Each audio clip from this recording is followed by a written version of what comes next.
I've seen good people go bad and smart people go mad. Hi everybody, we are here with Rodrigo Tomasso, who is in Buenos Aires, Argentina. Thank you so much, Rodrigo, for coming on. It's been a No, pleasure to have thank you you. on. Yeah, thank you. Thank you for inviting me. And it's a pleasure to be in your playlist next to other VFX professionals around the world. For many years, I've had, what was surprising is how much positive support, just general encouragements and support, and just seeing different people from Argentina sort of contact me. And then I started to realize there's got to be some kind of VFX industry in Argentina, specifically in Buenos Aires.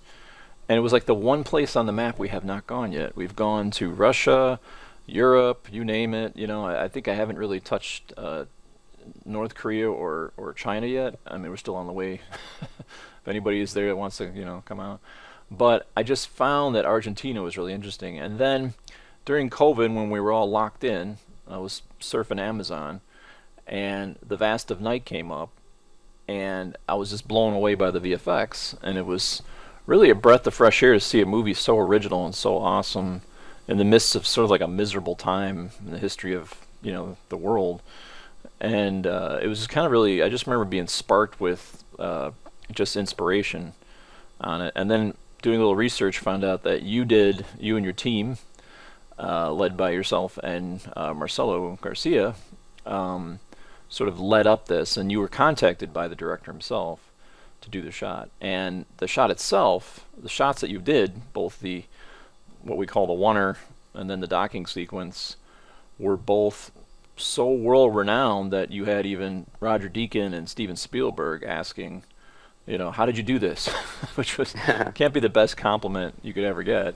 Yeah. Better than an Oscar, for me. Yes. And you also have, not to mention, I don't want to kind of shy away from it, but also The Secret of Their Eyes, which we'll get into, which won the Academy Award. Am I correct on that?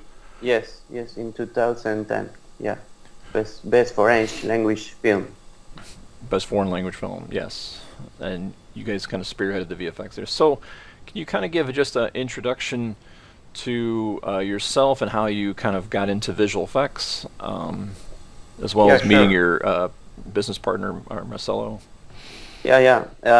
I met Marcelo in 2005, and we were working I was partner of Juan Jose Campanella in his production house, and we were there almost 4 years, and we made the Secret in Their Eyes, which was for Argentinian cinema industry was before and after, because it was the first time one director used the visual effects in that way. After that moment and on working with Campanella, then I decided to go outside the world, because I was pretty much inside the company. I didn't know the market outside the company, how was the freelancing way to work, and I realized that we would need to have a platform to make the things like I would like to work. So we started the oner in 2010. What blows my mind is, when you think about, even for myself, and I was always crying like, oh, I live in Chicago, which is between two worlds, LA and New York, and it's like, oh, there's no VFX in Chicago. But I think about, South America and the resources to learn the visual effects and learn the high-end visual effect techniques would really require you to, as I've seen a lot of people in different remote locations far away from where the VFX industries usually are kind of landing, like in Canada and London, that they have to go themselves pick up and move and go work in these hot spots, and then come back to their home countries and then build their VFX studios there. So for me, it just kind of, one of the things that blows my mind about your studio is, I don't know how much of your team has gone off and worked at the hotspots and come back, but it just seems like you guys have an extraordinary like visual effects experience for sort of being out in the middle. I hate to say this, like in the middle of nowhere, visual effects Yeah. world-wise, you know. I've heard that Argentinian working in the VFX industry worldwide has has one positive aspect that they can be pretty much problem resolvers. That's maybe it's because we always trying to achieve the international quality with less resources. I always said that before 2008 to 2009, get into the VFX industry worldwide was pretty hard than after that, because today there is so many productions and big companies need more and more artists, and they start to call even juniors and teach them. It's more easy to get into the industry right now. I studied 3D animation in Seattle. I got the chance to work in New York later, and it was 2001 when the 9/11. So I got very frightened and didn't want to go there. So I stayed in my country, and I said we can do almost the same, or we can do a lot of stuff here. So I start to work on that. Even the figure of visual effects supervisor wasn't very known here. So I fought for that too, trying to make the producers and director to understand why is it important to have a visual effects designer or supervisor in their production from the beginning. Cool. Yeah, so I guess we can kind of like, before we get into any questions, kind of just go over a little of some of the projects you've worked on. These are high-profile Hollywood productions, and then of course the big breakout was, and again this is just a little bit of your show reel, which we'll cover later. But yeah, it's another one. It's from 2017. Everybody's reel is out of date, so it's okay. Everybody Yeah, talk okay. to like The people that are working have outdated reels. Like when people that are yeah. on the cusp of the industry always have outdated reels. So I always say never apologize for a reel that's old. You know. Even that page, that website is pretty old template. So we are migrating to a new one, but it is not ready yet. Gotcha. I mean, yeah, I could just tell just by the quality of the work, it just blows my mind just seeing how it is. And again, we'll get into The Vast of Night, which got you a lot of acclaim across the world. But yeah, I'm just kind of blown away at the quality. Even as you know, I always considered you to be a big VFX house, but you're like, well, we're moderate sized VFX house, you know. But just the amount of work and the just incredible detail that goes into it just kind of, again, blows my mind on some of this. So you guys are based out of Buenos Aires, and I guess I was going to go over just a couple of like little breakdowns here. This is some of the work, and this won the Academy Award for Best Foreign Film, The Secret of Their Eyes, from which I believe, what was a lot of the work that you've done on this film, if you don't mind me asking? 150 shots, almost, invisible shots, and that Warner shot. It was before OnerVFX. It was done in Campanella's production company. I was leading the visual effect department inside. We use for first time massive software in Argentina, and we try to figure out the workflow, mostly the lighting workflow, because at that time there was pretty hard to combine the massive with Maya, and we use Air, which is a branch of RenderMan. We got the help of people from Method Studios who share some tools with us and make this possible. Wow, But and those are all CG characters using Massive, huh? Yeah. The hardest part was the match moving, because at that time there was no rolling shooter. That's quite. It's interesting because as your VFX company is called Oner, it's interesting because we're doing a series right now called the Oner, which is about just one amazing long shot. And I'm assuming this is what the director of Vast of Night saw and said, okay, these guys can do these nice, amazing long takes and transition from fully CG to drone shot to on the ground camera on Steadicam. Pretty almost like stealthily, that no one notices the transitions. Yeah, that wasn't drone. Drone didn't exist at that time. Oh, that wasn't even a drone. Okay. Yeah. Like just a real helicopter, I'm assuming. Yeah. My goal was to find a way to change the audience's relationship to the movie by not cutting, and have a shot that didn't feel like the movie before it and didn't feel like the movie after it, but still work in the context of the movie. And I did this and wrote this before I knew Rodrigo Tomasso and Marcelo Garcia. 6 months later, I emailed OnerVFX and I said, I have a shot and I think you can do it because I've seen your work before.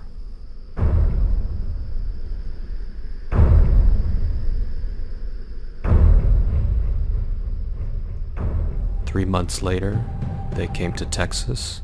We designed the shot, then we filmed the shot, and I gave them 4 pieces of footage, and they made it one.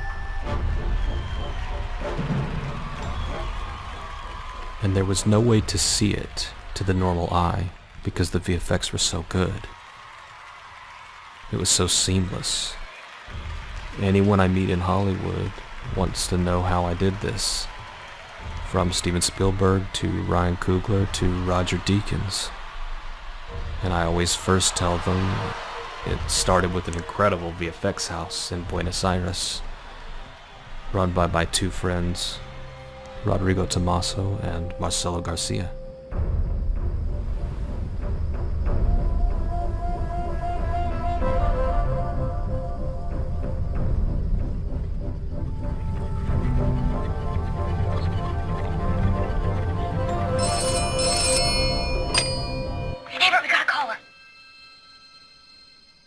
They worked many more hours than I could afford and put far more effort into the movie than I could have ever paid for. I felt like I had a pretty good movie, but after I saw their work, I thought I could have an extraordinary movie. They performed at a standard higher than I expected.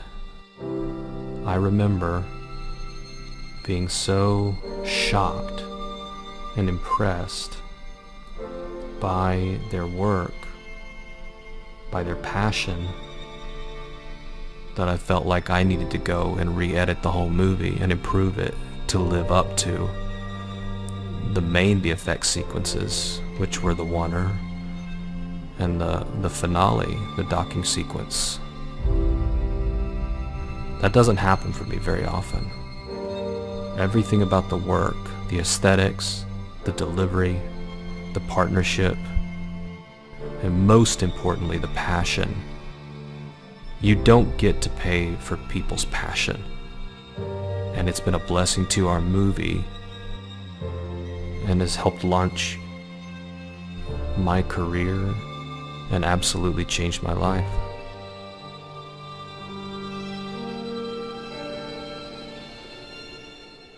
So many questions about Vast of Night.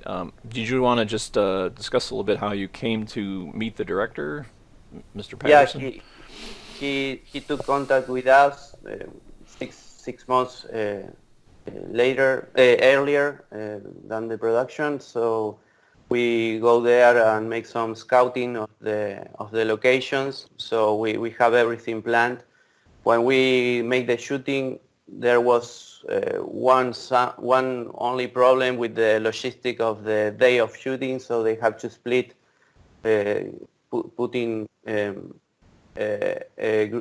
green screen to stop the traveling camera there and then continue in the next day. So that wasn't planned, and that maybe was the hardest part of the Warner shot. And they did something pretty crazy. They had this cameraman sitting on his back or something on a go-kart or something, from what I heard. Yeah. The first one is when we go out the switchboard, the guy entered into the go-kart and travel almost until the backyard of the house, and then from there we start in the other day of shooting in the location surrounding the gym. So we continue that movement, and then the cameraman jump from the go-kart and keep going by foot. Yeah, and that's, of course, this is, I mean, if you guys haven't seen it, definitely check out Amazon Prime. If you already have Amazon Prime, just jump on and see The Vast of Night. It's a pretty incredible sequence. And, seeing the Warner kind of like really blew you away, but then the end sequence was just unbelievable. Like, I was kind of like shocked at how well it is. To me, it looked better than most visual effects movies that do any sort of alien sort of workflow. I mean, besides the story was great too. You had a great script, a great cast, but just to see the work, and the director talks about how he was so inspired by your VFX work that he went back and did a better edit and all this. So to me, it was just kind of blew my mind how you guys did all these effects. I would kill to get a hold of the nuke comp with some of these shots, because I'm like, I wonder how do they do that? How do they add that little flicker there? How do they do that? Also, the tracking must have been a nightmare, considering it's nighttime. You know what I mean? And you're trying to track all this craziness. Yeah, that tilt up is almost made by hand. Yeah, you pretty much got to take over, right? Because you're just pointing up into the black sky. Yeah. I put some spheres as reference and try to maintain the same movement. The director is really great. Even there was a first version of the UFOs that were the small one was very bright and has a lot of lights on it, and he asked me to remove the lights, and I think that was a good decision because it helps to the narrative much better. The Mothership has the style of 50 UFO from old movies from the 50s. Even Steven Spielberg thought it was miniature. So that was really pretty good. Yeah, I mean, when you have the #1 director alive today and the #1 cinematographer alive, like, just basically saying, how did you do this shot? That's got to be the greatest compliment in the world as a VFX artist. Yeah. Yeah, I mean, all these things, just like the little dirt and grime on the camera, and then the subtle little twinkle of the very few stars that are back there, and then the moonlight. And again, just a great, amazing sequence. How long did it take you to do all this, if you don't mind me asking? The Warner or this? Well, I guess we could put them separately if we can. Yeah. The Warner was almost 3 months. Of the artists of the team, they get very tired to try to make the camera blendings. And the UFO, just a couple of weeks, no more than that. I mean the compositing. We have previously worked on the CG and the modeling, shading stuff. There was another scene where the actors are in a forest. We have to do the CG forest too. Kind of production is the one I love to do, because it has a smart way of thinking in visual effects. So we did a lot with less. So that's good. Yeah, and to me, it's just one of the things that I think as a visual effects artist is the director really does matter. If the director is like some kind of narcissistic, totally ignorant towards the understanding of visual effects. No, yeah. And just listening to this director's commentary track, you can tell he's very thoughtful, he's very kind, Yeah, he yeah, is yeah. very considerate, and very, like I said, very thankful to the visual effects departments. He mentioned you guys to all these famous people before even saying, "Oh yeah, this is my shot. I did it." He said it started with you guys, which was really great. Yeah, he's a very, very humble guy. Yeah, I always say when I see film directors, and I've taught at the largest film school in the world, when I see these narcissists that are go-getters, I go, no, you're not going to last you're not going to last the test of time. And surely enough, I watch their career kind of just falter or just stay stagnant. But I see those that maybe not be the greatest artists in the world, but their attitudes are so considerate, and Yeah, boom, they're vastly more successful. And a lot of people don't yeah, even think about that, your attitude, you know what I mean? hmm Especially when you're dealing in low budget films. And I hate to say it, but today, because of so many filmmakers out there, there's always this sense when you as a VFX artist dabble in independent filmmakers that come to you, almost, some of them, sometimes they come to you like not groveling, but just being like, oh, help me, for low budget. It really helps that they're actually authentically, they yeah. listen and they're kind. Yeah. He made everything right. He Mm. started calling us from very early stage. That's the way everything goes well later. It was his first film also. That was his first film. Wow, that's Yeah, pretty impressive. What's he yeah, working on now? I'd be curious to. I haven't eyeballed him. I assume he's probably got the funds now to make something crazy. So I'm looking forward yeah, to yeah. whatever it is. I don't know what it is, but Yeah, I can tell you that yet, but oh, okay, he's working on big stuff now. cool. And then of course you've got a whole bunch of other films here in your reel. Um, so we can kind of peruse through here. Um, I don't have the titles offhand, but I did kind of like go into your YouTube channel and kind of take a look at each individual. Yeah, There's a war movie you have as well. Am I correct yeah, on that? Yes. yes. In the context of the World War II, World War but II. Yeah. yeah, So I guess we could start with the questions if you don't mind. okay. Kind of going in. So what are your goals as a studio for the future? Again, being located in Buenos Aires and so forth. Yeah, well, that's a good question because people used to say they want to grow, and we like to be small, working as a boutique, because we like to do one project at a time, to put all our passion at once. We probably are the only VFX company running by two people. We used to build the team per project basis, and that's the way we work. We like to help the directors and producers to make everything well and contribute to the storytelling. Mostly is what we like the most.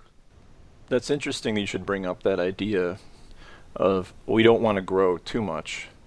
You know what I mean? Like it's a double-edged sword, and I've seen Yeah, that in the past in VFX companies that I've worked for, the desire to grow, but with the growth comes so much more that can be a curse as opposed to a blessing. yeah. We are pretty transparent.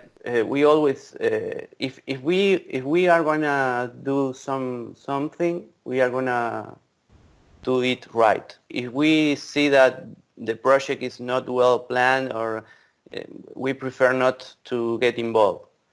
So that's our philosophy. Apart from that, it's because of the team. We like to take care of the team. We don't do overtimes. We try to not do overtimes. Um, Actually, we don't do overtimes. uh, and because we want to keep with our life after work. So I have family. Maybe if you are in your 20s, you do that. I did that when I was 20. But that's the way we like to work. And plus, I think in general, a lot of people say, "Oh, there's tons of VFX artists out there," but the really good ones are now entering into their 30s and 40s, and they want families. Yeah, You yeah, know, yeah. it's like this 20s rock and roll, you know, fast lifestyle comes to a point where it's like, I want to settle down and have a family, you know, and that requires Yeah. time outside of work.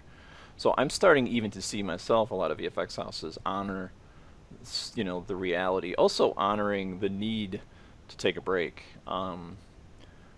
For myself, I've been crazy busy, and you really got to balance it out. This to get a pause. You have to have that pause. You cannot go full streaming. You know. So the next question I have is, what inspired you and your fellow founding business partner to create a VFX house? I think we kind of discussed this a little bit. Yeah, yeah. At the beginning, it was more like a consequence than something that we planned before, because I've seen that working as freelancer, I don't have I have a limit, so I always be hired by another studio that works in their way, and I wanted to work my way. Uh, that's mean the thing I said earlier, that I want to be quiet, focused, don't rushing, and good sleep. And that's why we started Warner VFX with that. What are the missing, since we have a very large VFX compositing sort of audience, what are the, in your opinion, is the missing skill sets that are rare if needed in as visual effects compositors today? It's a big question, because I try to separate the knowledge from the personality of the artist. They always mix each other, and that it's what I always see in them when somebody works better than others, and even in before pandemic, I got artists working under the roof, and they work pretty well. And when we went on remote, they didn't get it. They didn't work pretty well. Maybe because communication, maybe because of the enclosement of the pandemic. At the beginning, here in Argentina, we have the confinement, more longer confinement than other countries. The psychological thing affects a lot the ages of the artists. I mean, if you are in your 20s, they have this generation has a lot to do with the way they work, or they think, or they try to resolve things. I always get a little surprised fixing perspective stuff, lighting stuff. Maybe I used to see things that others don't see on a full image. I've seen people doing a lot of zooms over the image, working as for sectors, and that, for me, it doesn't work. For me, you have to see the whole image at once to understand how everything integrate, and how it also depends on the profile. I mean, if you do compositing, but prior that you were 3D artist, you can understand better the space. I always try to say that my team to think in 3D, because when you must to integrate something, you have to understand the 3D space, and how a volume or the light will affect that element, if it is a CG element, right? I'm not perfect. I get confused sometimes too, but majority of the time when I said the horizon has to be at that level of the frame, I got it right. But I think it's had to the same. It has to do with the experience, with the observation, with the today most young artists are in a rush because they want to work in the biggest company, and they try to to run with their shoe ties, and I always say that you can rush and learn fast, but you still need experience, years of experience working in different things. Yeah, I mean, I must, in the last like 2 years, I think I've worked on like 24 Netflix, HBO Max, Disney shows, and it's just every single comp is a learning experience. There's not a single comp that goes by where you're like, I didn't learn something vastly new. And when you do it, you're like, wow, I'm starting to understand why the senior compositors I met a while back when I started out were so jaded, because they looked at you as a child who has yet to grow up and spend those years in the production hot seat and go through what they had to go through.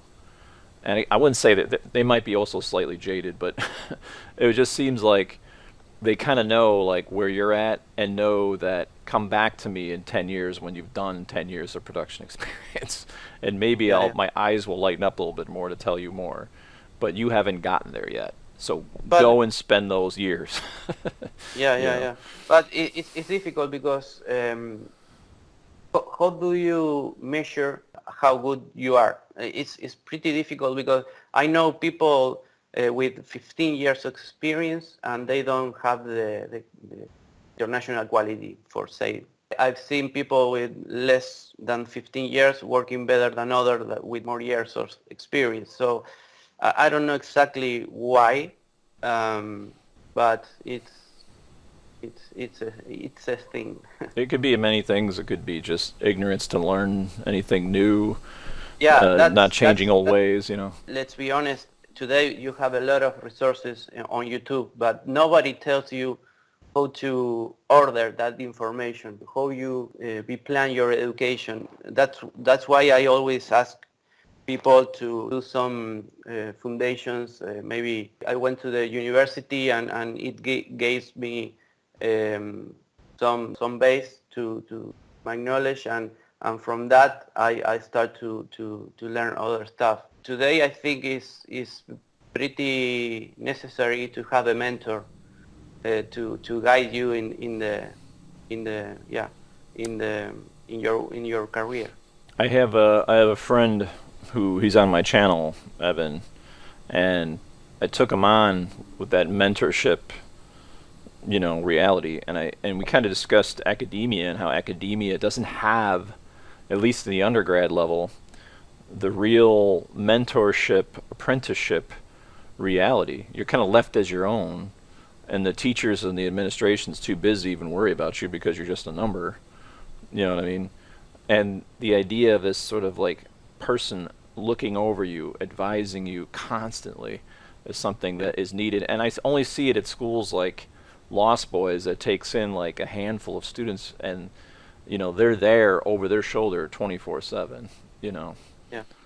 So yeah, it is. The education, VFX education it's a mentorship, and I find myself taking on more mentors, but I'm also being exhausted, admittedly, from taking on that mentorship, and it takes a lot out of you.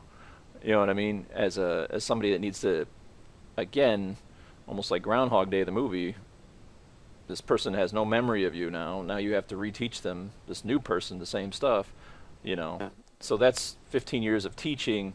I have not grown jaded or sort of, I'm just tired of doing this. I enjoy teaching. I was just talking to somebody last night. He's tutoring me on C++ because I'm taking a class at Purdue University. And I said, well, what do you want to do? Because he's getting his master's. And he said, I just love seeing that spark in people's eyes when their eyes light up and they've learned something new. And I go, oh, you're a teacher, And that's what he looks for. He wants to see. Teachers get jaded when the students are not supposed to be there and they show no interest. Yeah. A couple of weeks ago, I saw a tutorial from you that I didn't know some tips you mentioned on it about generating point clouds. Oh, that thing? Oh, yeah. I can't believe that thing got like 5,400 views. I don't know if half of it's correct, but I think I just went in there and thought, oh, well, let's take this one thing and see if we can kind of deconstruct it and put it out there in layman's terms, you know. But it's still, that thing is still wonky in my opinion. I always wanted to teach, but I don't have the time, and you need to get it real seriously, the education stuff. So sometimes I ask private institute to do some workshops and try to prepare something to prepare the students to experience the real world situation in a production. We have stuff, old stuff from early previous productions, and you can do some workshop with that material, and it will work pretty well. I like the idea to teach to do the stuff that we need to do every day. Well, moving on to some other questions here, and I hope this doesn't sound gloomy. How does the current economic hardships in Argentina affect the VFX industry there? Should we just skip this question, or? No, well, it's pretty hard. That's why we are a small studio. Having a company here is pretty difficult. If you work for overseas or international, it's pretty hard to get paid. We have a different exchange rate for the same currency. So it's crazy.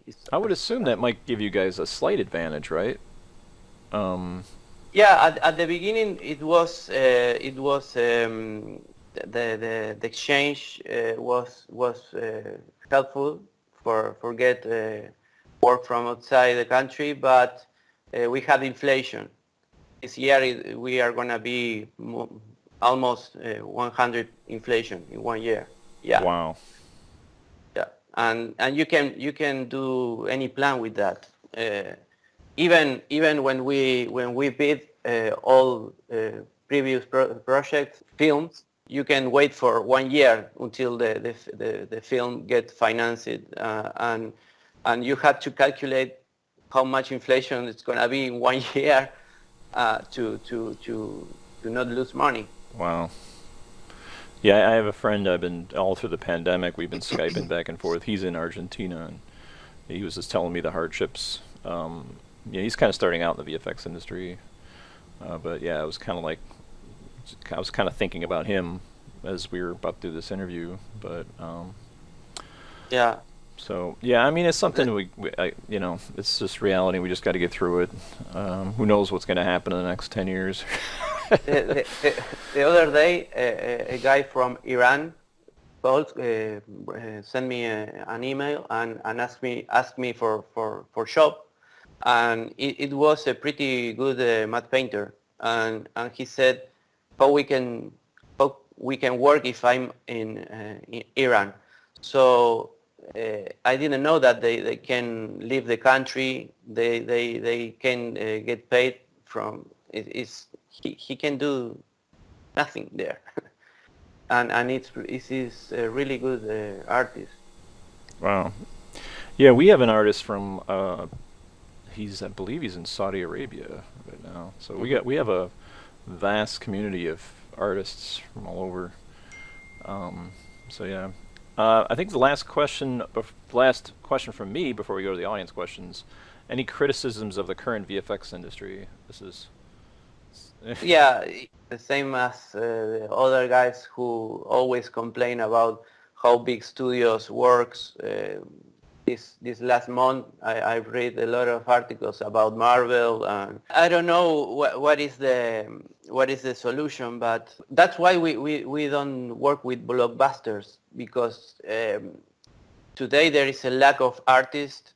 It's very difficult to build a team from scratch once in our business model. I mean, I would prefer to get that risk and still can manage what kind of production I can do, and try to make understand to the client how we must to work to get the things done right. If you work for a big studios like a outsourced studio, they close the company Rhythm and Hues, for instance, when they made Life of Pi, they closed after that, after won an Oscar as best visual effects. I would prefer to fight for my team and for make the production as much quality as we can. Well, we got 3 questions only from the audience here. This is from Sebastian Pelletier. Hopefully I didn't tear that apart. Said, hey, Rodrigo, your work truly is some of the most realistic VFX shots I've ever seen, especially the blood scenes and set extensions in Anis del Alma Mia. What are some of your favorite tools and techniques to achieve the level of realism? In Inés del Alma Mía, Inés of My Soul would be in English. It was a miniserie from Spain and Chile. I think that project was in the middle of the pandemic, so we have a lot of hard stuff to resolve, and even that we deliver on time before deadline even, and we made a pretty nice quality stuff working remotely for first time. The secret, the best tool is your eyes, and the best technique is your observation. There is no other secret than that. You must train your observation. I since I was a child, very curious, I said at the beginning, and I looked a lot. I fly paragliders. So I always be in the aeronautic style of hobby. So always watching the sky, the clouds, how the light affects the atmosphere. Curiosity is what makes you drives to that level. You know, it's in a way, it's kind of, it also refers to reference and the reference of the real world. Yeah. You know, Yes. the real world itself is a reference, and eyeballing it, but not just that, but taking the time to step out the door, see what you're looking at, actually pull things that are real, not try to build something fake without any sort of tangible, tactile, real thing to refer to, which is common sense. Yeah, obviously. And another thing is always think like I said earlier, thinking in 3D, how everything will wrap that element you are inserting into the live action. The Video Editing Pro says, do we master one program or do we work on several programs to professionalize the field of visual effects? And what is the short way? What's the short way of getting? That's kind of a real general question. Again, it's not specific to any compositing, visual effects supervisor, visual effects, 3D artist. I don't know. That one you could kind of, I don't know. Always working, learning from work is good, but you are gonna have some troubles later, because that's why we were talking before about the how you must to plan your education. There is not a short way, most than working and making mistakes. Madlook VFX, your last question. Are you a fan of the open source software culture? How is it going to change visual effects work in the future? With all this open source software, could anyone in the future produce such realistic VFX movies, shots as yours? In the pandemics, I helped a friend of mine doing something in Blender. I never touched Blender before. My last freelance work doing 3D was 18 years ago, so I could do that in 5 days. It surprised me how well I could figure out the stuff inside the same, even the much moving stuff. Last year we did a TV commercial with deepfake. It was the first time I get into the scripts and the techniques of the deepfake. It was pretty nice experience too. I don't know what's gonna happen in the future, mostly because of the Midjourney stuff and DALL-E. Gotcha. Yeah, it's a big up in the air, but yeah, well, I am a TA for a class of about 120 students. The instructor teaches a class, and I sort of co-teach it with them. And this new generation of students is like Blender, Blender, Blender, Blender, Blender, Blender, Blender. You know, and I'm like, we're using Maya. You know, and I'm like, and their question to us is like, why are we using Blender? I'm like, well, this is political. Blender. First off, if you teach intro students Blender, all of the other teachers that teach the advanced courses that learned in Maya or some other 3D application like Houdini are going to have to use Blender. So it's like there's a reason why academia still doesn't seem to show Blender, but I would love to learn Blender, but like you, we don't have time. Yeah. You know, Yeah. I mean, I talked to some of these 20-some-year-old grad students, and some of them I've even gotten working for the studio I'm working for. Got kind of recommended them. They're doing great, but they're still like, you know, I'm gonna learn this, I'm gonna learn that, I'm gonna do this, I'm gonna do that. It's just like crying out Yeah. loud, you know. I'm like, like I'm just trying to get through the day, you know. Yeah. But yesterday, I went into a Discord server from guys from ILM, and I asked them about how it's gonna change the workflow for making environments, and I tried to understand if some software is gonna be the way of work in the future, and everyone responding the same way. It doesn't have to be because of the software itself. It's had to be with the technique, scattering tools, and how do you make every process to get an environment well done. I'm very surprised with Blender artists. I follow some of them, and what makes me impressed is how they choose one shot from a film and try to replicate in Blender. That's amazing for me.